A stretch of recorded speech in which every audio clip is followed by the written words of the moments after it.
Hello दोस्तों, राधे राधे। कैसे हो आप सभी का स्वागत है हमारे चौथे ब्लॉग में। और देखिए, ये बहुत दिल दहलाने वाली घटना हुई है हमारे यहाँ सिरसा में। कासना तो थाना लगता है और ये सिरसा में वारदात हुई है और निक्की बहन को जलाया है। ये अच्छा नहीं हुआ है और ये बहुत गलत हुआ है। और गलत कैसे हुआ है कि पीहर वालों की तरफ से, मायके वालों की तरफ से उनको दहेज देना भी अपराध है और देखो लेना भी अपराध है। तो ना तो दहेज दें और ना दहेज लें। तो देखो, नोटबंदी में उन बहनों की शादी हुई थी और कम से कम देखो 10 साल सी हो गई शादी के लिए और उनके बच्चे भी हैं और खूब पढ़ी लिखी, खूब अच्छी, गाड़ी वगैरह सारी चलाती है। मैं वीडियो देखती हूँ उनकी। और उनके साथ ये हादसा हुआ है। बताओ, इतनी समझदार, इतनी पढ़ी लिखी, ऐसा नहीं होना चाहिए था भाई। ये जो भी हुआ है गलत हुआ है। और ये किसकी वजह से हुआ है? समाज वालों की तरफ से। जब बेटियां बेचारी अपने घर चली गई थी, पिता की कुछ दिन रही थी माँ, तो समाज वाले उनकी छाती पे चढ़ के आ गए, उनको परेशान किया कि भाई इनको अपनी ससुराल भेजो, ऐसा सही नहीं है। कुछ यहाँ से भी गए, कुछ वहाँ से भी गए, हो गए। तो देखिए, उन बेटियों को बेचारी को राजी करके भेज तो दिया बेला पिटला के। उनके साथ जो देखो ये क्या हुआ, ये बहुत गलत हुआ है और ये ऐसा नहीं होना चाहिए था। जो भी हैं, मैं तो कह रही हूँ, जो समाज वाले होते हैं ना, ये दूसरे की बेटियों के फटे में पाँव अड़ाते हैं ना, तो ये बहुत बुरे लगते हैं मुझे। तो पहले बात तो इनके तमाचा मानना चाहिए और कुछ भी नहीं सुनना चाहिए। हिसाब की बात सुनो और बकवास मत सुनो किसी की, अपने मन की करो। और मैं हर बेटी को कह रही हूँ कि कभी भी अत्याचार ज़्यादा मत सहो। अत्याचार सहना भी जुल्म है और करना भी जुल्म है। तो आप पे कोई अत्याचार कर रहा है ना, तो उसके लिए तुरंत ही, अगर तुम्हारा पति बिगर गलती के कोई मारे तो आप पिट के मत रहो, सीधा तुम भी वार करो। सीधा यही एक उपाय है। बाद में तो कानून और ये सब बिक जाते हैं, मरने के बाद कुछ नहीं मिलता है। तो देखो, तुम्हें कोई मार रहा है ना, तो आप भी बदला लो। जब तुम्हारा पीहर वाला कोई साथ नहीं दे रहा हो ना, जो होगा देखा जाएगा। बस पीहर वाला जब साथ नहीं दे, समाज साथ नहीं दे। अब ऐसा तो है नहीं है कि सिरसा में किसी को मालूम नहीं होगी।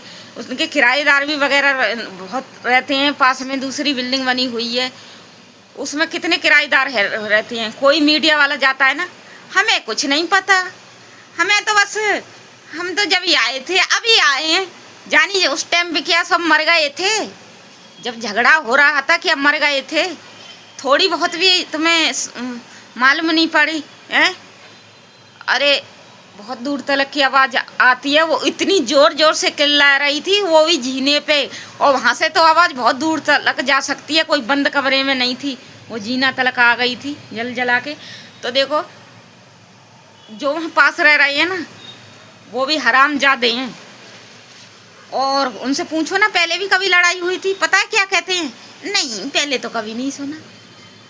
और किसी से बोलो कि जी क्या कैसे हुआ था? जी मैं तो अभी आया हूँ, जी मैं तो ड्यूटी पे था। तो ऐसे बोल देते हैं। अब बताइए, ऐसा तो है ही नहीं सकता कि आप उस टाइम कोई भी नहीं होंगे और सब लोग होंगे, आसपास के सारे होंगे, लेकिन किसी ने उन बहन को नहीं बचाया। बेचारी अकेली बहन क्या भी करती, वो ही बीमार थी। फिर कोशिश करके बेचारी ने पानी फानी डाल के आग भी बुझाई, फिर वो भी गैर होश हो गई। अपनी बहन को कौन जलते हुए देख सकता है भाई? बताओ, उस बहन के दिल पे क्या बीती होगी अपनी जलती बहन को देखे हुए।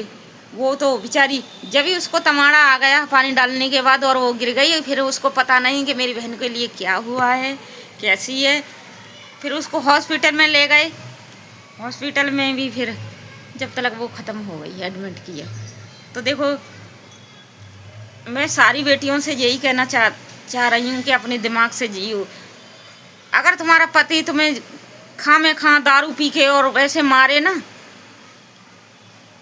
तो तुम पिटो मत ही, बराबर हाथापाई करो। बस मैं तो यही कहती हूँ, सबके लिए यही समझाती हूँ।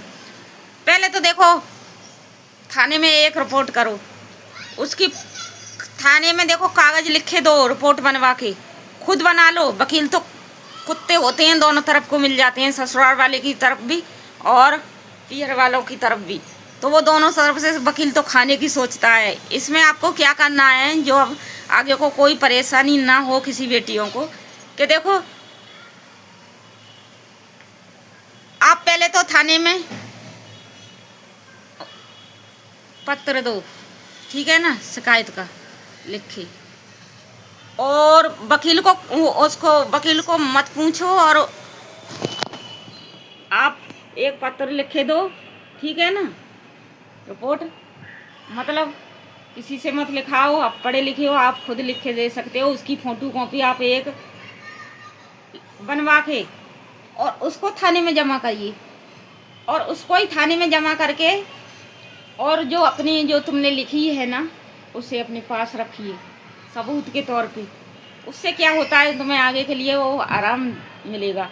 उसको जमा कर दिए। पुलिस ने चलो कुछ नहीं सुना, ठीक है ना, पुलिस ने पैसा खा लिए, तुरंत ही 1076 पे कॉल करिए, वहाँ आपको रिपोर्ट आपकी हो जाएगी, शिकायत दर्ज होगी। 8 दिन के बाद वो FIR में बदल जाएगी। और जो भी थाने में जो तुम्हें दिख रहा है ना कि कौन सा, सबकी शिकायत लगा दो, बस सबकी शिकायत लगा दो कि उसने थानेदार ने उतने टाइम हम गए थे, इतने टाइम ड्यूटी पे था वो, और कुछ नहीं बताओ, बस समय बता दो कि इतने तारीख को इतने टाइम गए थे। वो खुद निकाल लेते हैं कि इतनी तारीख पे कौन सा अफसर था, कौन ड्यूटी पे था। तो उसके बाद तुम्हें क्या करना है कि उस रिपोर्ट को रख लो। रखने के बाद तो तुम्हारी रिपोर्ट 8 दिन में थाने पे इतना दबाव मचेगा कि पुलिस तुम्हारे आगे पीछे बोलेगी, बहनी ये क्या क्या शिकायत है आपकी, क्या परेशानी है आपको, और अपनी जो भी आगे की परेशानियां बता दो। और किसी की समाज के चक्कर में मत पड़ो, सीधे कानून के हिसाब से रहो, और हमेशा दाब के रखो, और अपनी तरफ से कोई कमी मत करो कि ससुराल वाला आपसे कह सके। और मुझे पता था ये लेडीज ऐसी नहीं थी, ये बहनें ऐसी नहीं थी बेचारी, ये तो बहुत अच्छी पढ़ी लिखी समाज की थी। क्योंकि मैं मानती हूँ कि कोई देखो लेडीज़ भी गलत होती है, और कोई देखो आदमी भी गलत होता है। हर कोई लेडीज़ एक सी नहीं होती है, हर कोई इंसान भी एक सा नहीं होता है। देखो तो कुछ लेडीज़ें भी गलत होती हैं। जो लेडीज़ें गलत नहीं हैं उनके लिए ये सुझाव है कि चौकसी से रहो और उस कागज़ को अच्छे से रखो। पुलिस ये कह रही, पुलिस के जब ऊपर से जब रौंड पड़ता है ना, तो वो सबूत जो रिपोर्ट तुमने पहले थाने में दी है ना, उसकी जो फोटो कॉपी हो उसको आपको दिखा दो कि ये देखो हमने ये दी थी, इन्होंने कुछ कार्रवाई नहीं की है। तो उनकी ऐसी की तैसी मर जाती है। फिर चाहे कोई DSP हो, चाहे कोई इंस्पेक्टर हो, चाहे कोई भी हो, मिनिस्टर क्यों ना हो, उस समय पे थाने में जो भी होगा ना, सब पे रेड पड़ जाएगी, वर्दी उतरने के इरादा हो जाएंगे, आपकी खुशामद करेगा वो। तो देखो मैं तो इन खतरों से खेली हुई पड़ी हूँ, और इसीलिए यही समझाती हूँ कि मैंने तो कामयाबी पा ली है, आप लोग भी कामयाबी पाएं। अगर मैं भी नहीं ऐसी होशियारीपन से रहती तो मेरे घर वाले भी मुझे मार देते, और या फिर घर से निकाल देते और बच्चों को छिना लेते, और यही होता। क्योंकि मेरी एक बेटी थी, ये अपनी बीती हुई मैं बता रही हूँ, मेरे साथ भी ऐसा हुआ था। लेकिन मैं बहुत चालाक थी ऐसी बातों में, और मैंने कोई गलत काम यानी मौका दिया ही नहीं। क्योंकि मैंने कभी नहीं किसी की चोरी करी है, ना ही किसी का छिनरा किया है, ना ही किसी के साथ ज़्यादा मतलब रखती हूँ, तो मुझसे कोई कहने वाला भी नहीं है। मैं अपने भरे गांव में पंचायत में बैठ के बात कर सकती हूँ, पूरा गांव मेरा जानता है कि कैसे किस सुझाव की है, और सोई मेरे ससुराल में जान चुके हैं समाज के आदमी कि ये कैसी लेडीज़ है। तो देखो मेरे साथ भी बहुत बुराई हुआ था, लेकिन मैंने सबको सोल्व कर लिया, किससे, अपने दिमाग से। और ये बताऊंगी मैं तुम्हें अगले ब्लॉग में कि मेरे साथ क्या हुआ था, आज मैं कैसे हूँ। कहाँ हूँ।